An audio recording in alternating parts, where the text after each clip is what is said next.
Our mission is to spread awareness of the message and divine beauty of the Qur'an across the world. Support our mission at www.bayinah.org. That's BAYYINAH.org. Assalamu alaikum wa rahmatullahi wa barakatuh.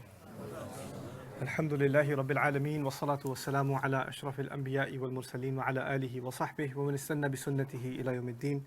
Allahumma ij'alna minhum wa min alladhina amanu wa 'amilu s-salihat wa tawasaw bil haqq wa tawasaw bis sabr. Ameen ya rabbil alameen. Thumma amma ba'd. Inshallah ta'ala, before sharing some reflections and insights from the ayat that we are to cover today, I wanted to share a vision with all of you and start with actually the description of a problem. And I hope that you guys will pay close attention to this, because a lot of what we do at Bayinah is driven by these ideas.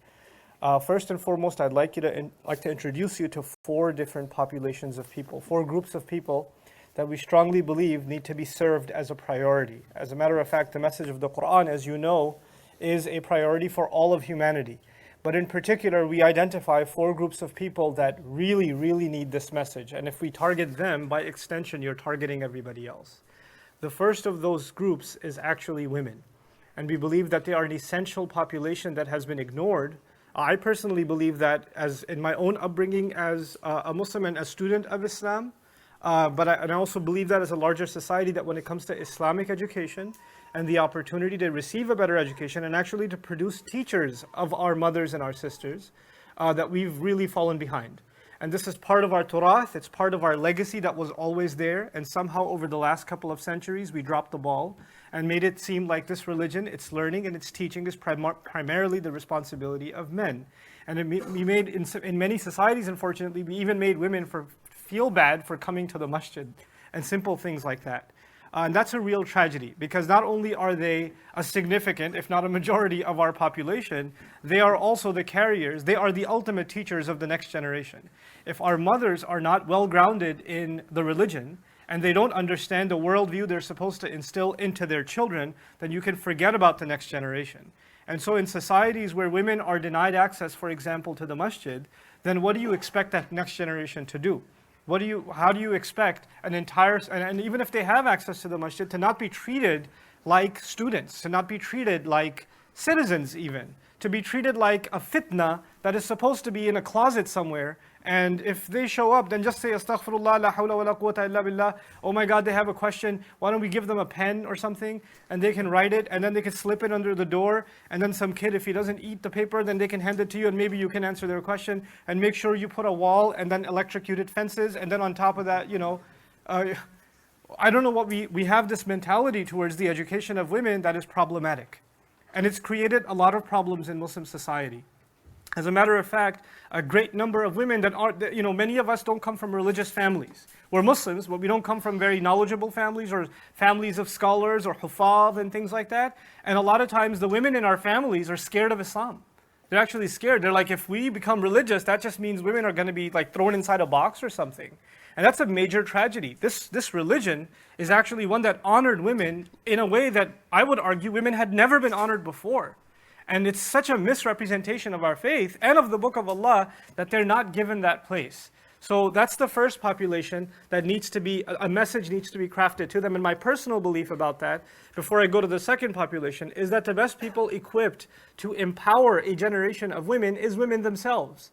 That until we produce educational opportunities and training opportunities for women themselves to become teachers as well, you're not going to get empowerment. You can't just keep this as men have to teach women, even though as the head of the household, my responsibility, your responsibility is to teach our families. وَأْمُرْ أَهْلَكَ بِالصَّلَاةِ وَاصْطَبِرْ عَلَيْهَا. There is such a thing, and a very important piece of our future actually is to empower our daughters, our sisters, even our mothers, to become teachers, to become role models. Think about this. You have a 14, 15, 16-year-old girl. Who's her role model? Who does she look up to? Who does she say, I want to be like her when I grow up? All the role models that are available to her in a world that is bombarding her with messages are role models that you would not want her to have. And that's because we didn't give her an alternative.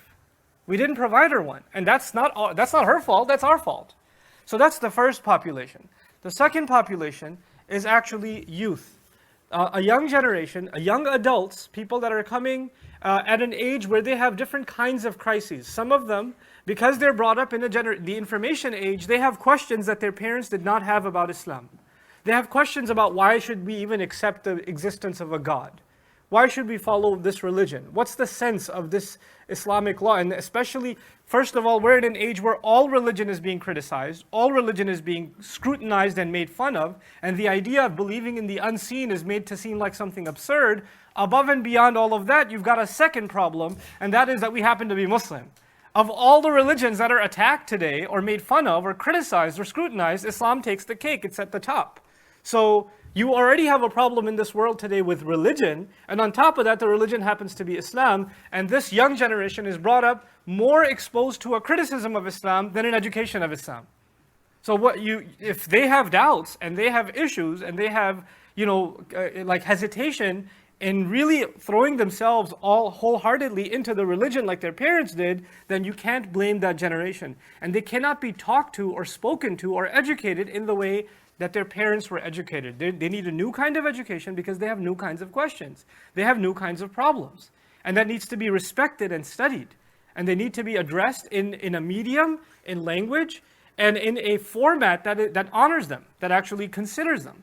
The second problem within this population, the first population was what again, just so I know you're paying attention? Was women. The second is youth, right? On the one hand, there are youth that have doubts, but on the other, the flip side of this equation is another entirely amazing but dangerous group of youth that are finding Islam. There are young people that were not religious at all, and then Allah put something in their heart and they found Islam. And when they find Islam, that's when they want to change everything about their life. They want to make up for all of their past sins, and they just want to be a better person now. They want to be in the complete submission to Allah. But this is the danger, because at that age, at that young, very vulnerable age, whoever comes along and presents them, this is what Islam is, this is what you must do, they're going to take it wholeheartedly, not question anything. And right now there are elements in the Muslim world and in the world that are teaching a message of Islam that is purely insane, but very powerful. And their marketing machinery, their media machinery, their savvy, their ability to manipulate young minds is incredible. It's actually something to note. How powerful and how manipulative they can be to a 16-year-old, to a 14-year-old, to an 18-year-old. And so before those good young Muslim men and women that want to learn more about their religion, before one of these forces catches them and snatches them and pulls them in and completely hypnotizes them, and they end up making decisions in their life that they're going to regret, and they go into one extreme or the other, it's essential that we target that young population that is seeking the message of Islam and give them something that gives them real answers.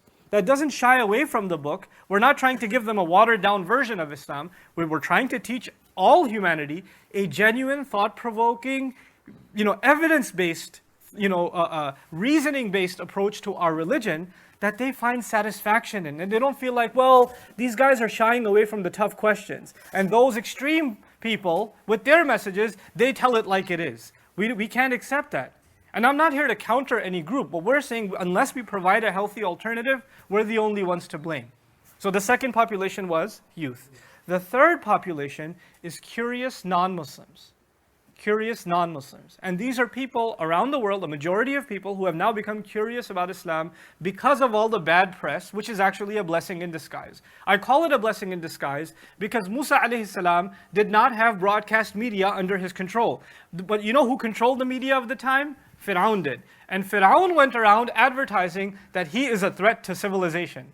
Like he actually introduced all of Egypt to Musa alayhi salam, for Musa alayhi salam, as the enemy that you should be careful about. The problem with that is for a lot of people, when you say something is very, very bad, don't go near it, it's evil, it's horrible, then guess what happens to them? They get curious. The one thing you don't tell them not to go near, they want to know more about, right? So more copies are sold when Muslims are berated of the Qur'an than ever before, right? People are curious about this religion. And so as a result, we have people that have, just like the women and the youth, they have genuine questions too. And they have questions that have either been fed to them by media, that's not their fault, or they have questions of their own. Why do you people are the way you are? And they need to be given an adequate answer also. And they need to be engaged in civil conversation. And we cannot just assume, oh, the West is against us, or the modern media is against us, or the governments are against us. The world is far more complicated than one stroke, and everybody is just the West.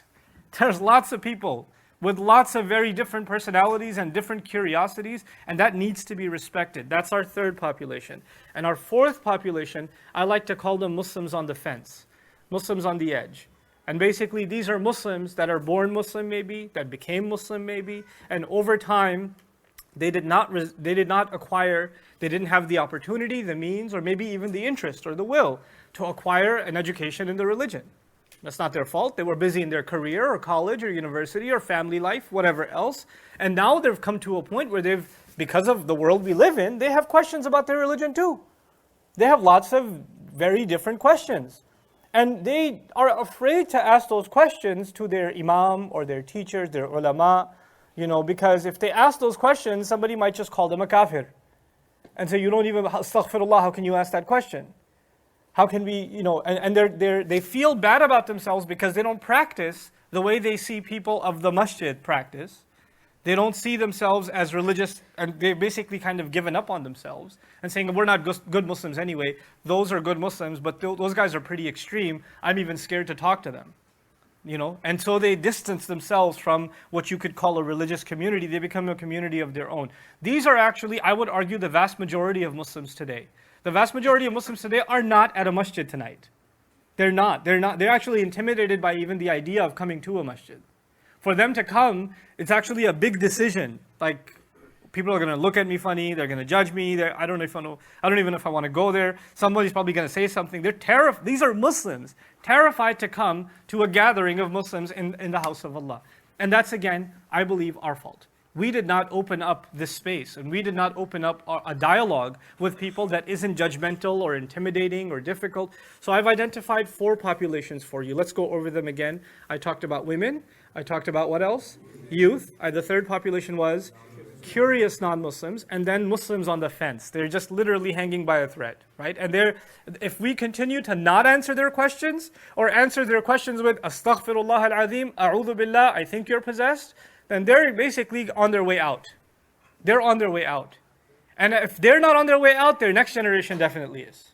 Their children definitely are. So these are 4 very serious populations that have to be addressed.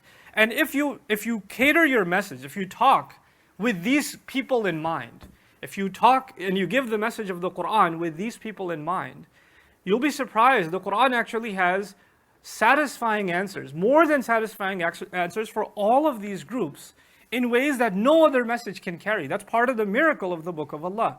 And that's why at this organization, I personally believe, and by extension our entire group believes, in creating messaging that reaches these groups of people in a way that is easy for them to take in.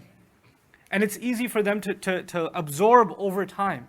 We don't expect them to come to us. We expect ourselves to go to them. Whatever it takes. If it takes creative media, if down the road it means we have to produce films and animations, if that means that we have to talk to movie directors, so be it.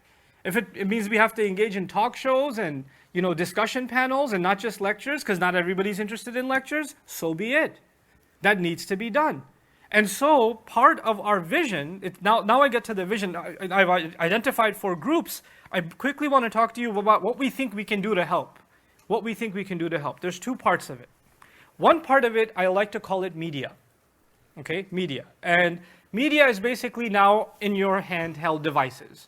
Media is now beaming all over the world via the internet, right? So it's an open playing field. So if we have an opportunity to create effective, powerful, quality media, the kind of media that can gain momentum all over the world, then we need to engage in this battlefield with those targeted populations in mind. That's number 1. And for the first time, we have an opportunity in the Muslim world that we can reach a global audience in a strategic way like they've never been reached before, without any borders, without any restrictions. We have a really powerful opportunity before us.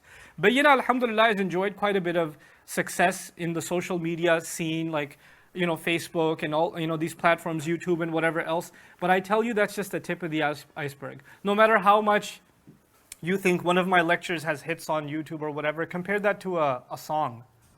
Like, it's nothing.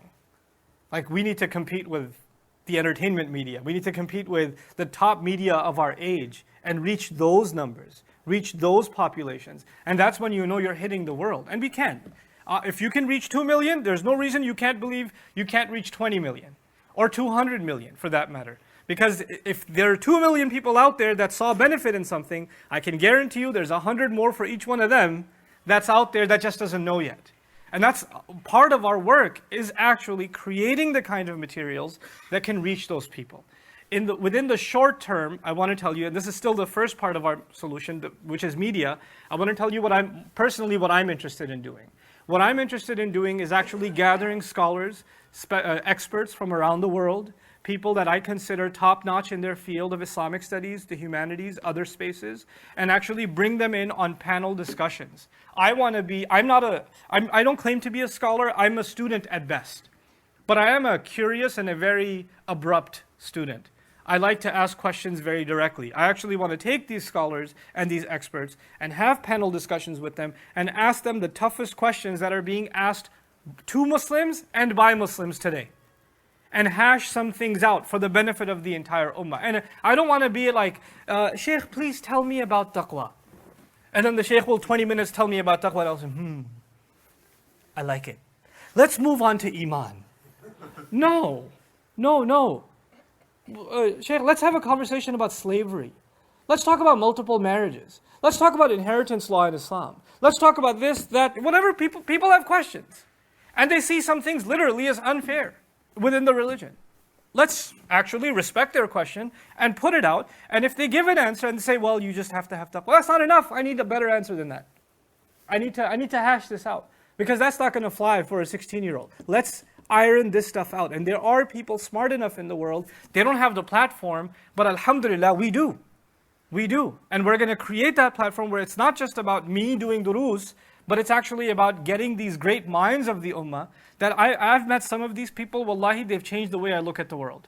But they're not speakers, they're not scholars, and you're probably not going to find them on YouTube.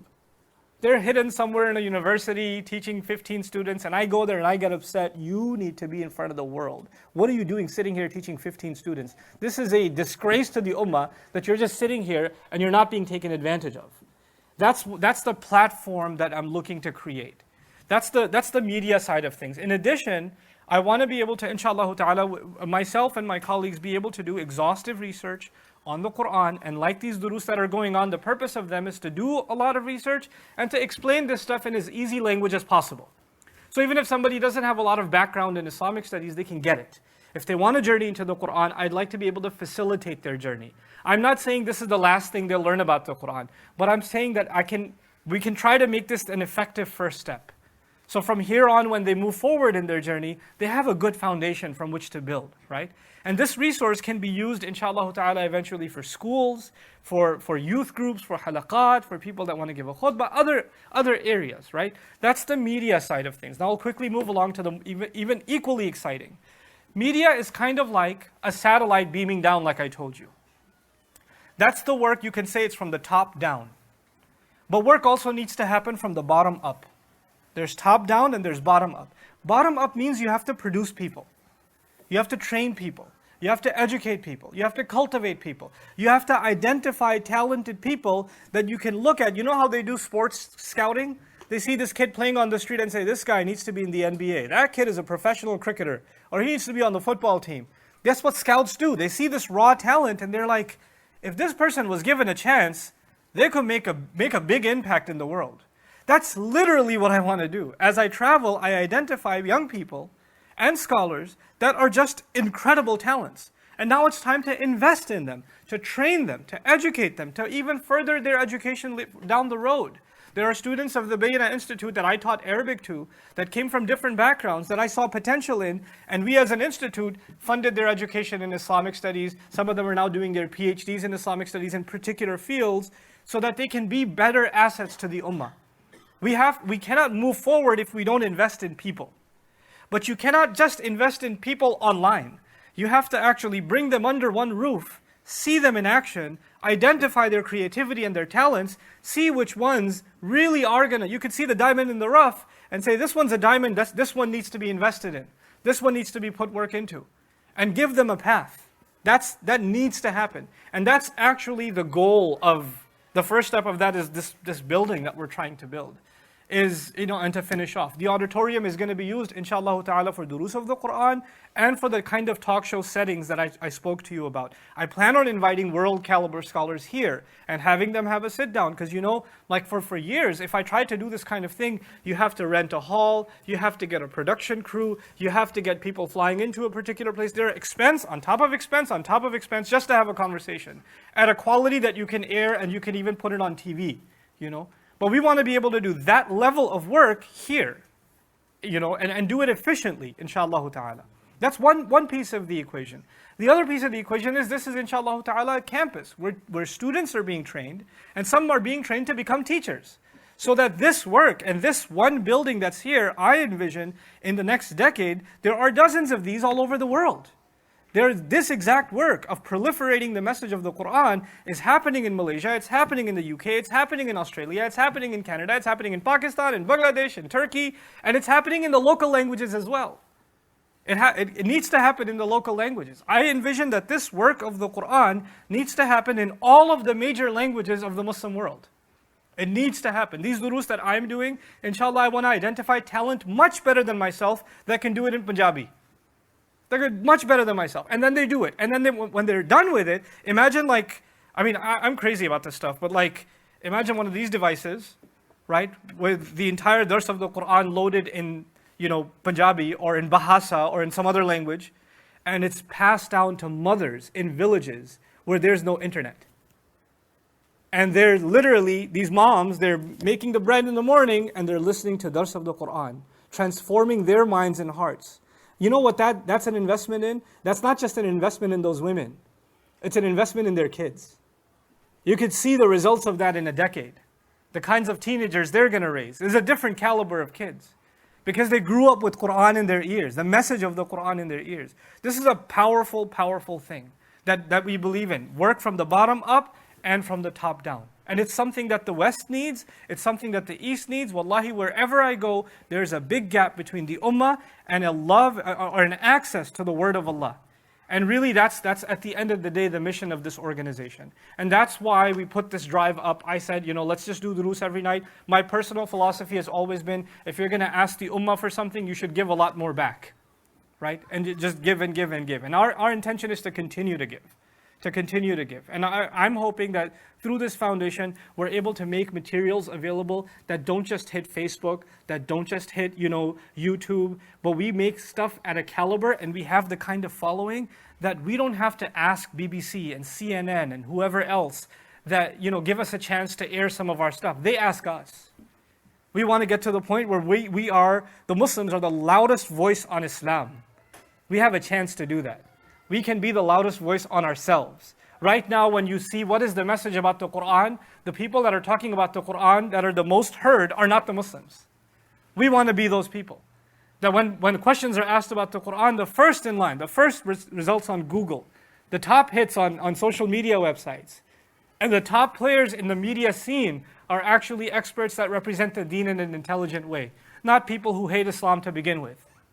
And they're talking on behalf of the Qur'an. So this is just a vision that I wanted to share with all of you. Alhamdulillah, our drive is nearly done. And if those of you who believe in this cause and want to see it fulfilled, inshallah ta'ala, contribute with an open heart. There's only a few days left. I won't be making this kind of a long pledge again. But I just personally wanted to share with you how insanely I and my team believe in this work. And wallahi al-azim, if there is all the support in the world and there's no support at all, we're still going to be doing this. And we believe we can. I am so convinced that this is the work to do in our day and age. The battle is not a battle of the military, it's not the battle of territory, it's not the battle of economics. Today is the battle of influence. It's the battle of media. And if we're not winning that battle, then all the other battles don't matter. You can win whatever territory you want. If you don't carry the right influence, and there's nothing better to influence humanity than the word of Allah. That's at the end of the day the mission. So now inshallah ta'ala, I come back to the dars bi'idhnillah of Surah Al-Baqarah. Just make dua. Even if you can't contribute, what we're asking of you in this special night is dua at the end of the day. Just make dua that Allah allows us to serve His book in a way that fits Him. That does some justice to this book. Because at the end of the day, we can't do that. But if we can just even, رَبَّنَا تَقَبَّلْ مِنَّا, just some efforts are accepted from Allah, then that's enough. That's enough, to save ourselves. Now, we studied yesterday the example of the three kinds of what? Hearts that were compared with three kinds of rocks. You remember? I wanted to share with you that this is actually خَاطِبُ النَّاسَ عَلَى قَدْرِ عُقُولِهِم.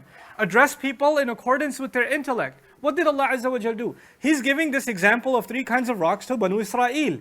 And if you recall the summary of the image, one rock exploded, the other cracked open with a little bit of water, and the third one fell. All three of these are actually something not just imagined by the Israelites, this is something part of their living memory. Why? Because when Musa alayhi salam struck the staff, what happened? Water gushed out. That's actually something they can easily relate to. فَانْفَجَرَتْ مِنْ هُثْنَتَا عَشْرَةَ عَيْنًا. We saw that. Later on, as a result of their sins, that water, it didn't used to come out like a river. It used to come out only a little bit. Like the shaqquk would happen, and only a little bit of water used to come out. فَانْبَجَسَتْ, like in Surah Al-A'raf. Little bit of water came out. 12 springs were there, but they got weaker. And that's kind of like the second example. And in the third case, what did we see about Allah Azza wa Jal? Raising the mountain above them, or shaking the mountain, and the rocks are falling. And the third image is that of rocks falling from the fear of Allah. So this is actually something that resonates and connects with the psyche of the Israelites, that for whom these incidents are a major part of their memory. And so Allah draws on that to give them the example of Iman, subhanAllah. Now Allah turns His attention to the Muslims. The entire conversation so far has been with the Israelites. We are kind of an audience to this conversation. But now Allah flips and He directly starts talking to you and me, the Ummah.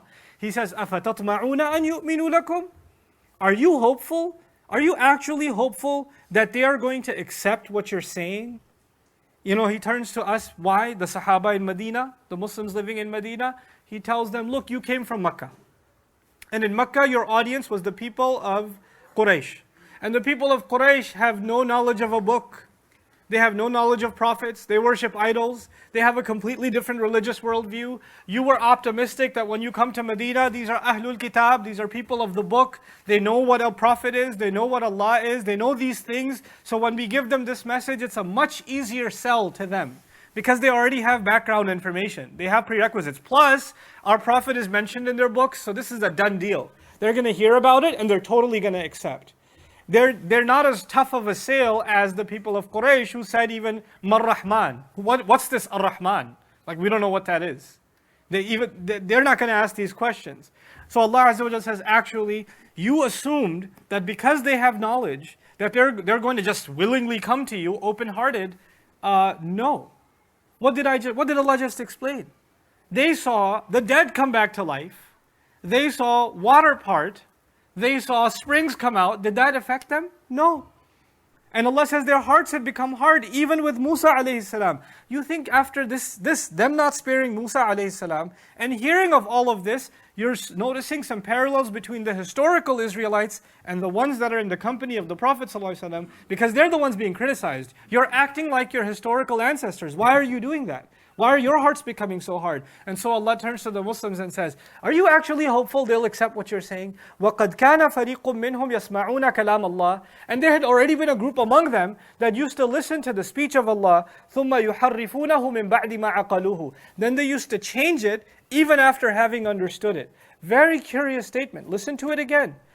Are you actually going to believe, you actually think they're going to accept what you're saying? While a group among them used to hear the speech of Allah, and used to edit it, alter it, change it, replace it, even after they had understood it? Now, the first curious thing about this statement is the word fariq. قَدْ كَانَ فَرِيقٌ مِّنْهُمْ يَسْمَعُونَ كَلَامَ اللَّهِ ثُمَّ يُحَرِّفُونَهُ. Allah says they're not going to listen to you because a group among them used to change the book after hearing it. The question arises, how can you blame an entire nation for the crimes of one group? Allah could have said, they all heard it, they all changed it. But the fact of the matter is, Allah is only blaming a small group of them that used to hear the word of Allah and then deliberately edit it. يُحَرِّفُونَهُ يعني التغيير والتبديل وأصله من الانحراف الشيء والتحريف الشيء الانحراف عن الشيء. Move it from its place. Imam Amin Ahsan Islah, he gave examples of this.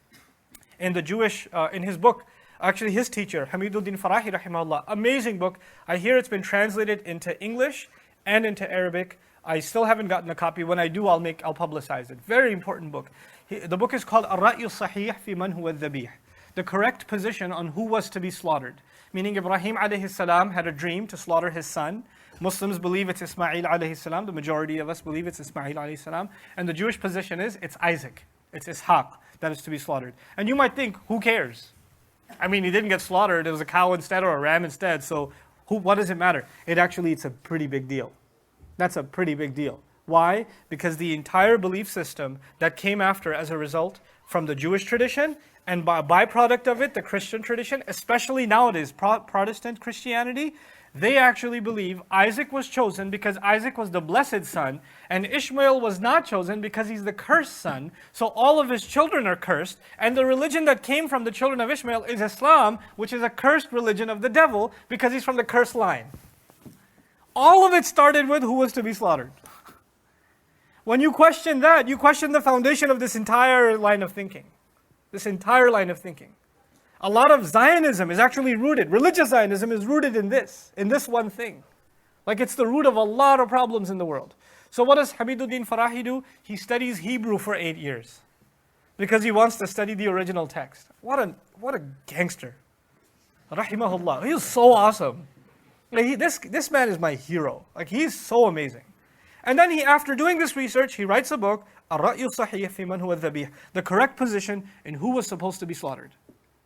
And what does he do in this book? 3 sections. One section, how does the Qur'an prove that it's Ismail alayhi salam?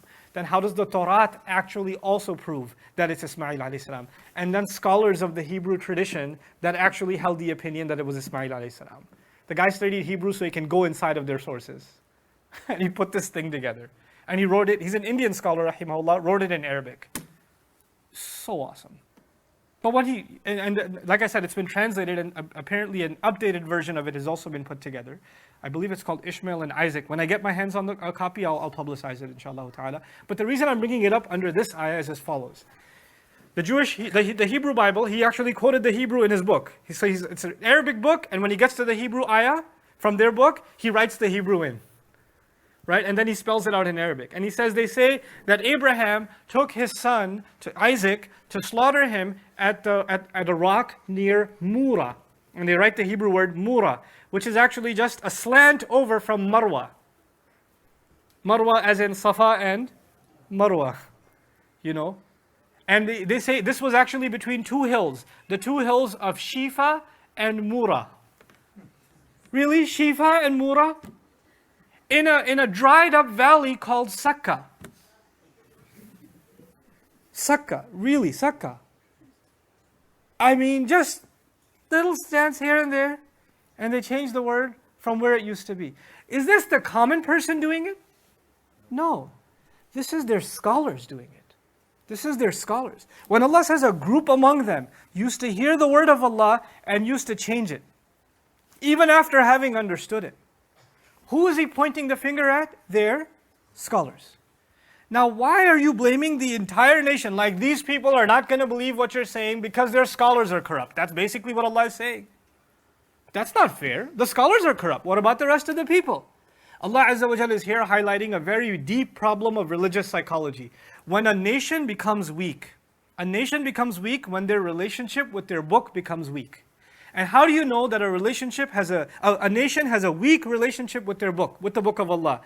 That happens when the book of Allah is only studied and understood by the scholars. And the vast majority of Muslims say, I don't need to know, I'll just go ask a scholar. I'll ask a sheikh. I don't need to know what the ayah says. I don't need to know what the surah says. That's not my problem. I'm not a sheikh.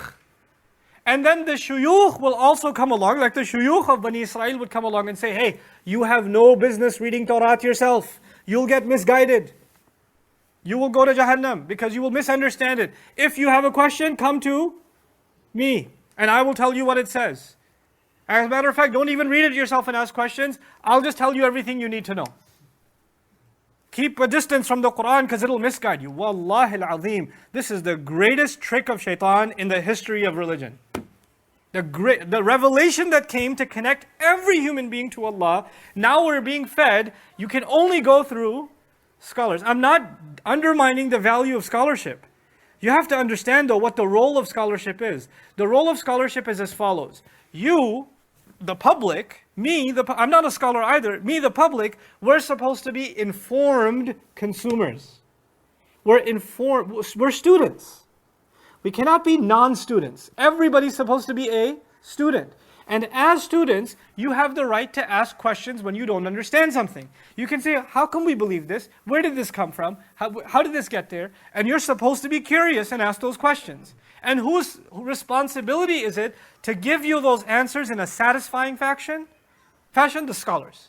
And they're supposed to not just give you the answer, they're supposed to show you how they arrived at the answer. So if they give you an answer and you say, well, I'm not convinced, how did you arrive at this answer? They're not allowed to get offended. They're not allowed to say, I'm an alim, you're not, shut up. They're not allowed to say that. And so what happens in their scholarship? In the Jewish mind, this is actually far more extreme than the Ummah ever became. But in their history what happened? Their scholars would write an opinion. An opinion is actually somebody's best attempt at understanding something. They would write an opinion, and the next generation would actually believe that the opinion of a rabbi is equal to the law of God. Their fatwa is equal to Islam itself. So disagreeing with the rabbi, and by the way, then they had other ulama with other opinions, and they kept collecting all these opinions. For any one issue, they have 100 different opinions, and they say follow any one of them because they are all from Allah. All of these opinions are from Allah. Why? Because they came from scholars. Because scholars can't go wrong. The scholars actually became divine in a sense. And that's why the Qur'an says that they took their scholars, their rabbis and their priests as gods besides Allah. They didn't worship them, but they took law from them like they're taking law from Allah Himself. They took halal and haram from them without question like they would take it from Allah Himself. So now, even after they're making these changes, and then let me take you back to the Muslim psyche, because today if there's nothing else you understand, just understand this problem. A very deep problem in religious psychology that hits any ummah, even the Muslim ummah. We are people of benefit of the doubt. We say he's a alim, how could he be a bad person? Oh, he wouldn't say something wrong. He wouldn't do that. And then of course, there's a class of people who call themselves scholars. Their only business is the following: to tell you, don't listen to this one, this one, this one, this one, this one, and this one, because they're not real scholars. And you better only listen to me if you want to be saved, because I speak the haqq. I'm going to tell you what Qur'an says, what Sunnah says. Everybody else, watch out. If you want to save yourself, here's the website that you always go to. Don't go anywhere else. Here's the book you read and nothing else. Here's the manual that'll teach you. And they create this cult where you're not, and if you question them, then you're out too. Then they'll write a warning about you because you asked a question. That's one part of their business. The other part of their business is that literally this: they hear the word of Allah and they offer one of its interpretations, whether that interpretation actually meets the text or not. And over time, a mafia is formed. And I use the word mafia on purpose. What's in a mafia? If you're in it, you can't disagree with the boss.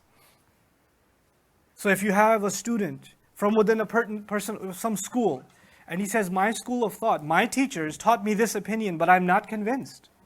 Qur'an is telling me something else. Sunnah is telling me something else. Evidence is telling me something else. History is telling me something else. I cannot agree with this fatwa. I can't. In good conscience. He'll tell you that in a private dinner. He can't tell you that openly.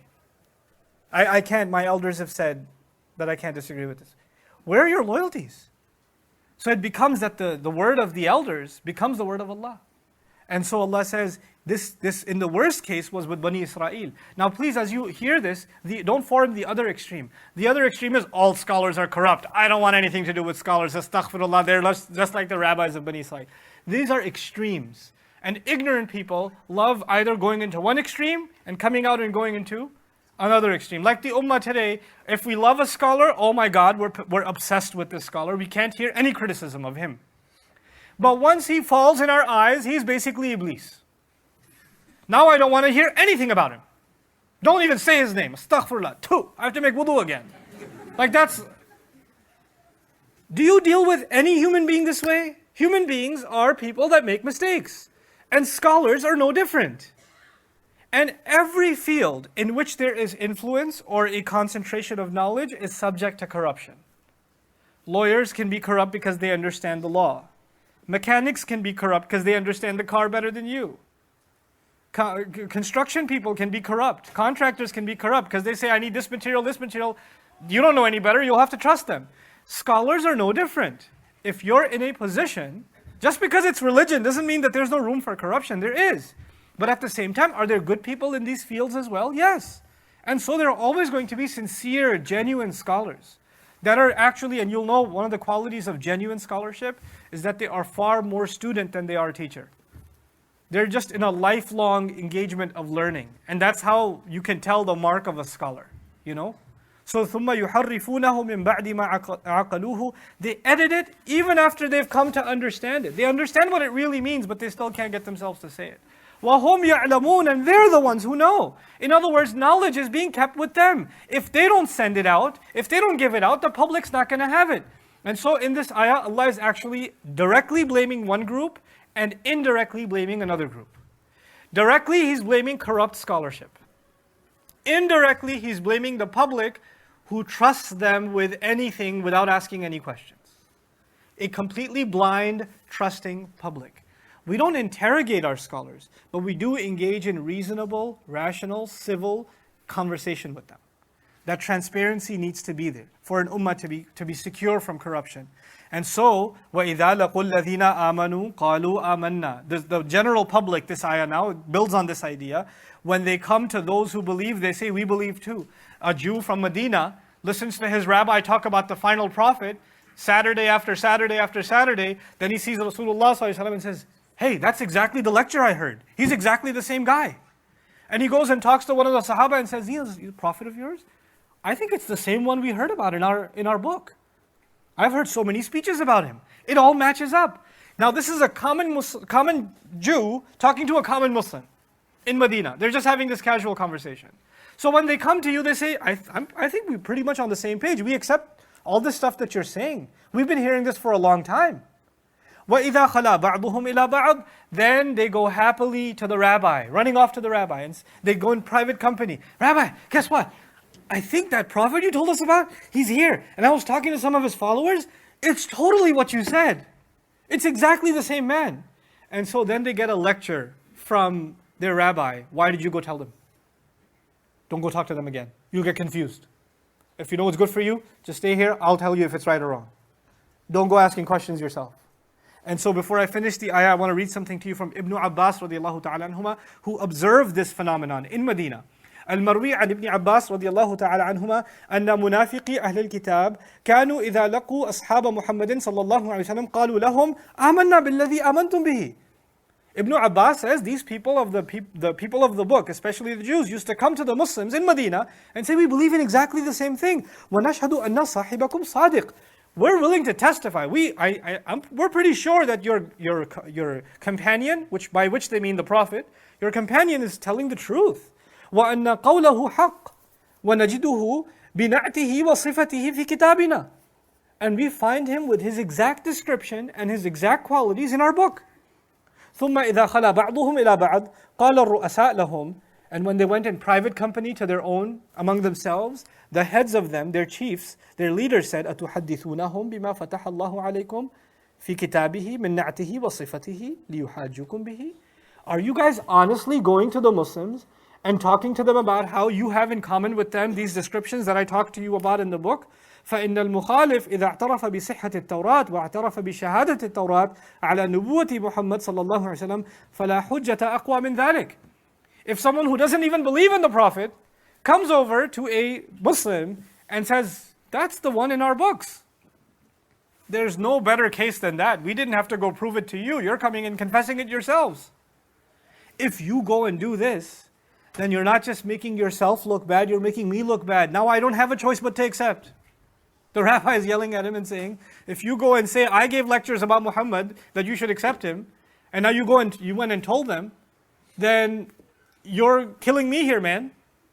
And so the exact language of the Qur'an, remarkable. He says, أَتُحَدِّثُونَهُمْ, are you going and engaging in conversation with them, starting up a chat with them? It's interesting, so interesting. If you say, أَتَتَحَدَّثُونَ إِلَيْهِمْ, are you talking with them? That could mean they started the conversation and you responded. But if you say, أَتُحَدِّثُونَهُمْ التَّفْعِيل, it means you started the conversation. Meaning the Jewish community got so intrigued by the Qur'an, they couldn't help but engage the Muslims in conversation. They went and talked to them. And they got yelled at for starting the conversation. بِمَا فَتَحَ اللَّهُ عَلَيْكُمْ. And you're talking to them because of what Allah has opened to you. In other words, Allah has given you the insight to see that what you've heard from me matches with what you hear from them. لِيُحَاجُّوكُمْ بِهِ.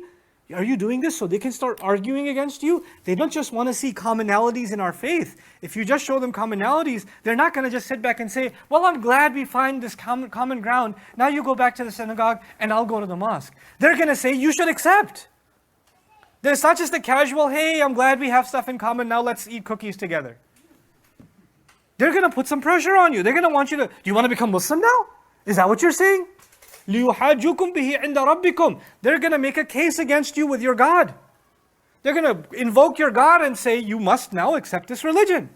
This is not just a casual conversation about commonalities. How interesting.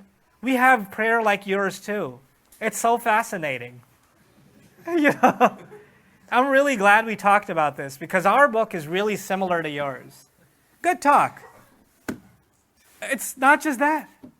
They're going to actually come, they're going to make a case. And then he's scaring them. He's saying, listen, they're going to make you convert either here, they're going to make a case against you, and if they don't make a case against you here, when you come before Allah, they will complain about you. Now this is strange. If the rabbi is telling them, you should not become Muslim, because if you go tell them what you know, then they will have a case against you to make عِنْدَ رَبِّكُمْ, before your master. Meaning on Judgment Day, some have done the ta'wil of this on Judgment Day. Then shouldn't that make them want to convert? Like if they have a case against them on Judgment Day, they should want to run and actually be accepted or accept Islam so they don't have a case against themselves on Judgment Day. Who wouldn't want to be saved on Judgment Day? But actually if you study, like Ibn Ashur rahimahullah was baffled by this problem in At-Tahwir wa-Tanwir, why the exact argument that should compel someone to accept Islam is being made to convince them to not accept Islam. Why? Because the concept of God that was developed in the Jewish tradition based on the stories and the accounts was so twisted and so out there. It was so wrong that they actually inherently adopted the notion that Allah is not all-knowing. Listen to me again. They developed the idea that Allah is not all-knowing. It started even with Ishaq alayhi salam. Ishaq alayhi salam is on his deathbed according to the Torah's twisted version. He's about to die. He has an older son named Isu, and his younger son is named Yaqub. Yaqub is the one we know. Isu is the one we've never heard of because he's only mentioned in Torah. And Ishaq, the father, is about to die.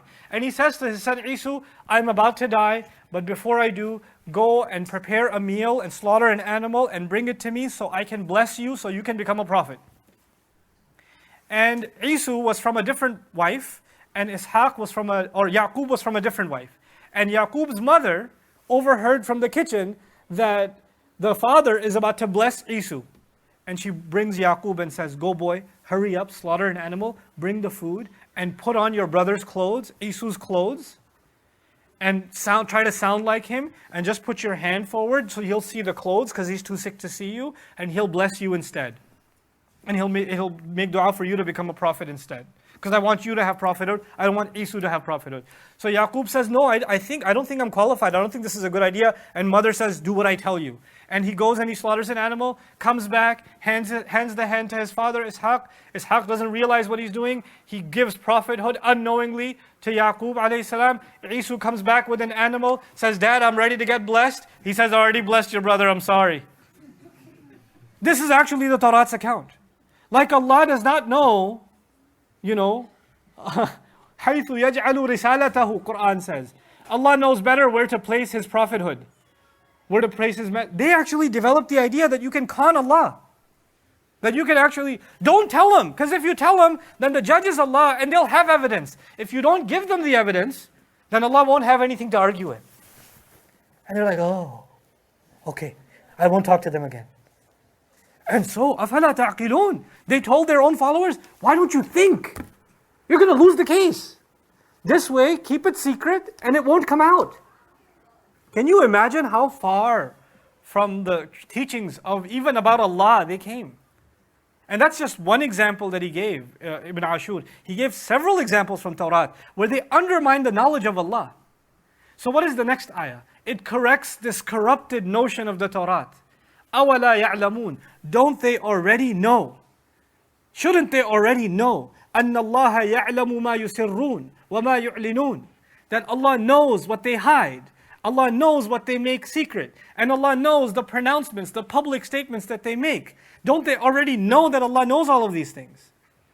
Allah is now questioning not just that they challenge Rasulullah sallallahu alaihi wasallam and undermine him. They're even willing to undermine Allah, to have corrupt notions about Allah. And Allah challenges them openly. And so now this was if the best of them, their rabbis, are this corrupt, what are you going to accept from their gullible population who's handed the entire religion over to the rabbis? They don't care to study it, they just lean on the rabbis. And they're not off the hook. And that's why the next ayah is about the rest of the population.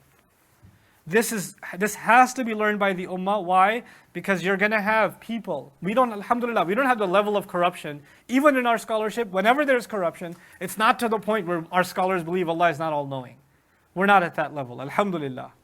But there is certainly the kind of corruption that keeps scholars from speaking out the truth, even when they see it in front of their face. Because there are political considerations, economic considerations, social considerations, school of thought considerations, allegiances, loyalties, jobs, imam positions. They're going to get shaken if I don't say. Simple things. There's an imam who's, look, what you're convinced of is a amana on you. The imam is convinced that Eid is tomorrow. The board member comes and says, look, if you want your job, Eid is the day after tomorrow. I mean, you're entitled to your opinion, but I only have a day off on Sunday. I can't afford Monday, so you need to announce. The imam says, actually, I can't do that. I saw the moon sighting. I'm pretty sure it's... No. But we really want you to have a good future here at the Islamic Center. Think about your children. There's difference of opinion. You can slip by. Now this may be a mukhtalaf fihi issue. This may be an issue of disagreement. It's possible. But on the conscience of that scholar, when he had to weigh his income and the pressure from an employer as opposed to what he's convinced of to be true, then what's the point of being a representative of this deen? What's the point then? If you have to sell your conscience, And this is, you could think this is a small issue. It's not a small issue when it's a matter of conviction, or when it's a matter of principle. What you're convinced of, you're allowed to be able to speak of. They were their monies, their livelihoods, their social status was too tied to their religious teachings. They couldn't even speak when they were convinced otherwise. But now Allah criticizes the general population. He says, وَمِنْهُمْ أُمِّيُّونَ, and among them are the unlettered, uneducated. Uneducated in what sense? In the religious sense. They have an engineering degree. They could speak C++ if they wanted to. But Arabic is too hard. Qur'an is too difficult. But if I want to, I can write code like this with my eyes closed. I could program entire robots. But the language of Qur'an, I mean, come on, who has time for that? They chose to be uneducated in it. وَمِنْهُمْ أُمِّيُّونَ لَا يَعْلَمُونَ الْكِتَابِ, they don't know the book. And it also means they don't know the law. Kitab comes in two meanings. The book also means the law. And particularly, they don't know the law, illa amani. I prefer, Allahu A'lam, I find more convincing the meaning of law here. Among them are uneducated people who don't know the law of Allah except their own wishful assumptions. Illa amani. I don't think it's this way, I'm pretty sure it's this way. I don't think the punishment is this, that's too harsh. I'm pretty sure Allah is much more lenient than that. I mean, these people keep saying it's haram, haram. It's impractical to call this thing haram. It's just not that bad. Let's just call it a necessity of our time. There's a population of people who are educated otherwise, but when it comes to the religion, they speak out of what they wish it was. Not what it is, what they wish it to be. They'd like to mold it this way or that way or the other way. And in a day and age like ours, this is manifest more than probably it's ever been before. There are people who look at religion like they look at something they're shopping for. It's a consumer product. Well, I want a religion that makes me feel better about myself. And these rules are pretty hard on me. So I feel like if Allah really wants me to be happy, then He'll be understanding that I don't da-da-da-da-da. Really? You feel? If Allah wants you to be happy, like, what religion is this? Is it called Islam, where you submit yourself? Or you want the deen of Allah to submit to you? What did you enter? What did you come into? If you want, and there are people who literally have this mentality where Islam, as we have learned it, is too harsh. We need to loosen it up a little bit. We need to take it easy. Relax. And if it could just, because and there are people that have literally told me if the Qur'an was revealed today, it wouldn't be this harsh. It's like, wow. Eid Mubarak to you, my friend. Because I will not engage in that conversation. That's way too stupid a conversation for me to because, so what is amani? The Arabic definition, يقولون للذي يقول ما لا حقيقة له وهو يحبه. هذا منى وهذه أمنية. They say about something that doesn't actually exist in reality, but they wish it did. That's called an umniya. They have no knowledge of the law, nor any knowledge of the book, except for their own wishful thinking, what they wish Islam was, what they hoped Islam was. They'd like to reinterpret it in a way that's just so much more convenient. It's so much easier. And there are two ways to do that. In these few minutes that I have left, we won't be able to finish this ayah. Two ways to do that, please remember them. There's the unfortunate road the Christians took, and the unfortunate road the Jews took. To take the book and turn it into amani. I'll show both of them to you. And how some of them have made their way into our ummah. لَتَتَّبِعُنَّ سُنَنَ الَّذِينَ مِنْ قَبْلِكُمْ, the Prophet said. You will absolutely follow the ways of those who came before you. And the Sahaba said, Al-Yahud wa Nasara? Jews and Christians? He said, Faman. To aur kaun? Who else? How did the Christians do this? The Christians did this by saying that Jesus is going to pay for all of our sins, so we don't need the law anymore. Because we are already what? We're saved. Now we didn't do this with Jesus, but a group of us did this with Muhammadur Rasulullah sallallahu alaihi wasallam. Rasulullah will do shafa'ah. If you said salawat upon him, then the fire of hell will not touch you. If you recited this many times, and Rasulullah sallallahu alaihi wasallam says that he will make Muhammad of Allah and he will save us from the hellfire, and just show your love to Rasulullah. Now your women don't have to cover, and you don't have to pray 5 times, and it's all good, man. If you're just doing a Naat Khani the whole night, you're good. You're set. If you just show how much you love the Prophet, nasheed after nasheed after nasheed, Maghrib is going on, but you're busy in the nasheed because you love the Prophet so much, ﷺ, you'll be fine. Who does this mimic? This is Christian behavior with Jesus. He's our salvation. Praising Him. Praise Jesus. Now became praise Rasulullah. Salawat upon Rasulullah. And salawat is a legitimate thing. His shafa'ah is a legitimate thing, but to take advantage of it and to absolve yourself from all responsibility in Islam, that's the unfortunate road the Christians took. What's the unfortunate road the Jews took? That's another road. That other road is they took the law and they interpreted it over and over and over again, and every interpretation became divine. And the vast majority of them who weren't knowledgeable in the book, they sought out, they asked around until they found someone who could say, what you want is halal. An opinion exists. Some opinion exists. And so long as you can find someone who says the opinion exists, you can wiggle out. So the person who wants to engage in a kind of financial transaction, they're not sure if it's halal or not. They ask the Imam. The Imam says, no, it's not halal. Okay, thanks for your answer. Then they Google on a forum, is this halal? And they get, no, it's not halal. Then they say, I should check out another forum. Another forum. No, it's not halal. Then they go on a Facebook group. Is this halal? No, it's not halal. Man, someone's got to be there on the internet that could just tell me this is halal this one time. And then some obscure group knows all about Islam 99, screen name, says, there is an opinion out there. That's all I needed, bro. Thanks. And he doesn't even stick around to hear the rest of the message. I'm not even Muslim, man. Like, who cares? There's an opinion out there. that we hide behind phrases like, there's a difference of opinion on that. Can you name 3 of the opinions? No, 2. Where do they come from? When you say difference of opinion, I'd love to hear you explain what those differences are. Where did you get that from? Well, I heard. Where did you hear it from? It's in the books. Go read it yourself. What books? Books, books. This is amani. You'd like to construct an imaginary scenario in which you can make permissible for yourself what clearly isn't. What your own conscience is telling you isn't. Illa amani. Wa inhum illa yadhunnun. They do nothing but make assumptions. They do nothing but make assumptions. They'd rather not learn. There are people who would rather not learn. Why not? Because they know the moment they learn, they're going to be held responsible. So might as well just get the easy answer and not engage in learning and be exactly like the disease we just mentioned. If you ask them, why don't you want to learn? Well, I don't want to be responsible because once I learn it, I'm responsible. Wow, I've heard that before. أَتُحَدِّثُونَهُمْ بِمَا فَتَحَ اللَّهُ عَلَيْكُمْ لِيُحَاجُّوكُمْ بِهِ عِنْدَ رَبِّكُمْ أَفَلَا تَعْقِلُونَ.